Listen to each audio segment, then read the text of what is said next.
অহাকালি আমি 79th independence day celebrate কৰিবলৈ গৈ আছো কিন্তু আপোনালোকে জানেনে আমাৰ জাতীয় পতাকাৰ তিনিটা ৰঙে কি বুজায় আহক আমি জানিবলৈ চেষ্টা কৰো গেৰুৱা ৰং হৈছে ত্যাগৰ প্ৰতীক আৰু স্বাধীনতা সংগ্ৰামীসকলৰ ত্যাগৰ বাবে আমাৰ ভাৰতবৰ্ষ ব্ৰিটিছ শাসনৰ পৰা স্বাধীন হ'বলৈ সক্ষম হৈছিল আৰু আমাৰ এই জাতীয় পতাকাৰ বগা ৰঙে বুজায় শান্তিৰ প্ৰতীক ইণ্ডিয়া গ্লোবাল পিস ইনডেক্সত আউট অফ 163 কান্ট্ৰি 115th পজিশনত আছে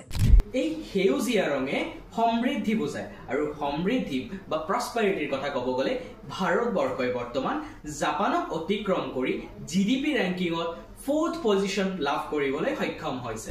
আৰু এনে ধৰণৰ ইন্টাৰেষ্টিং ইনফৰমেশন পাই থাকিবলৈ অনলি কম্পিটিশন আসাম চেনেলটো সাবস্ক্ৰাইব কৰি লব আৰু আপোনালোক সকলোকে 79th ইন্ডিপেন্ডেন্স ডে বহুত বহুত শুভেচ্ছা জয় হিন্দ